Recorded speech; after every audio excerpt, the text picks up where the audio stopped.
One of the problems in Assignment 5 provides you with a sample of 5 data points and asks you to develop a confidence interval and a prediction interval when x is equal to 6.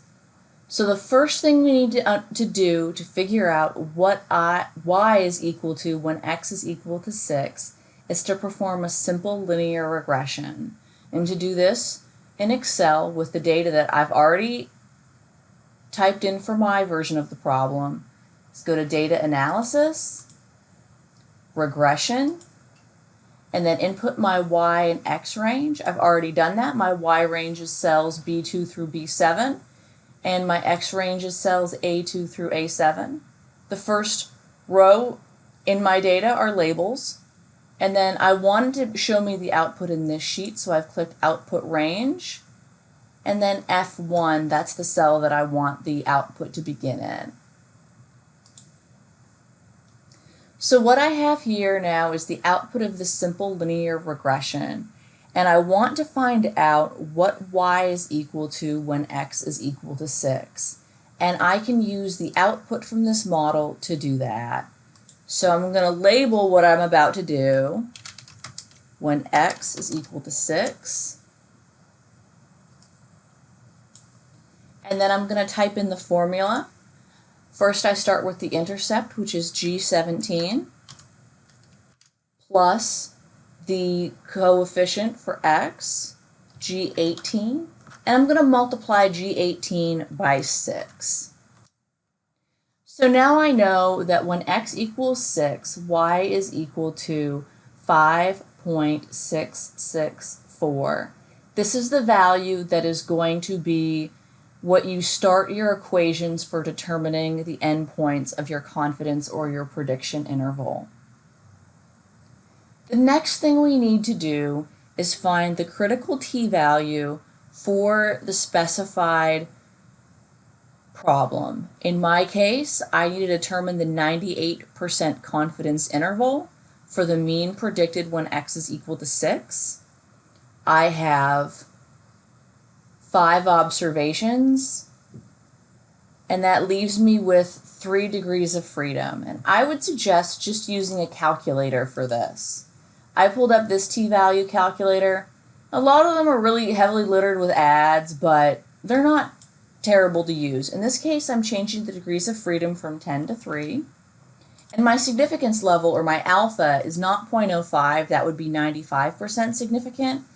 I'm interested in 98, so I'm changing that to 0.02. I'm going to click Calculate, and the two-tailed result is plus or minus 4.540703. I'm just going to round that to 4.541. And I'll go back here and just label this T-crit, and it is 4.541.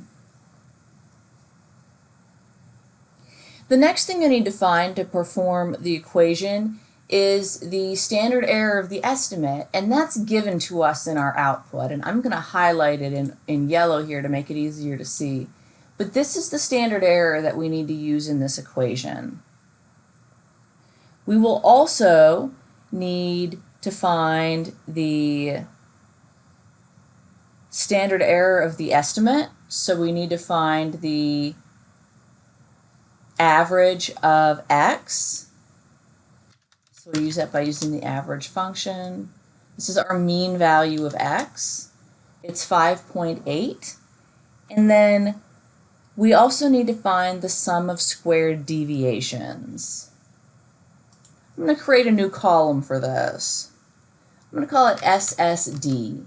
And what SSD is it's the difference between a given value of x and the mean, and that difference is squared. And we need to do this for each one of our rows. So I'm going to start with A3, and from it I'm going to subtract. Oh, always need to start a formula with an equal sign. A3 minus $A, $8. And I do that with the dollar signs to lock that cell. So when I copy this formula down, it will always use A8. It will not increase to A9, A10, A11. It will lock it so it only uses A8. And then I'm going to raise that to the second power to square it. I'm going to copy it. Nope.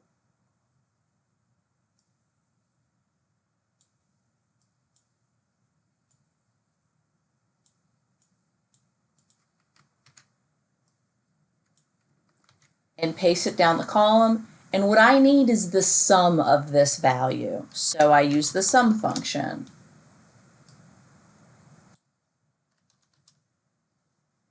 And now I can plug all of these goodies into equation 13-11 in the text. And I'll show you that right here. So that confidence interval equation, it's just this equation. But we're doing it in Excel because it's a little more straightforward that way. And then you'll also see the prediction interval for y given x right below it in equation 13-12. And in this problem, you can use all of the exact same values that you determined for the confidence interval and plug them right into the prediction interval. So in Excel, to create that equation, it looks a little clunky, but it'll do. We start with that value of y when x is equal to 6. So that is 5.664. I could also reference the individual cells, but I want you to see where the specific numbers are going into the equation and how it's formatted. And first I'm going to subtract that value.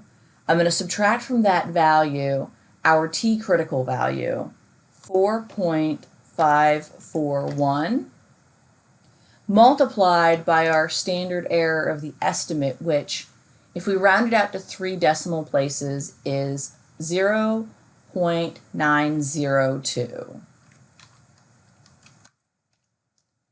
And that I'm going to multiply by the square root of a couple of things.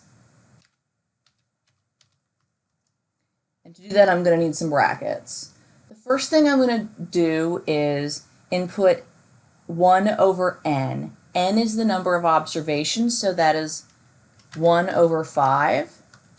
And to that, I'm going to add our given value of x, and from it, the sample mean.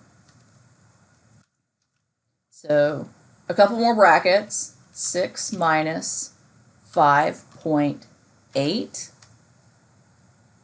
and I'm going to raise that to the second power.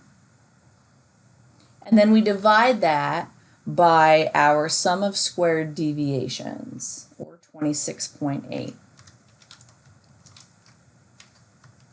Now we have to close some brackets. And we find that the bottom barrier, the bottom point of our confidence interval is 3.825. And I can copy this equation and I'll paste it right next door.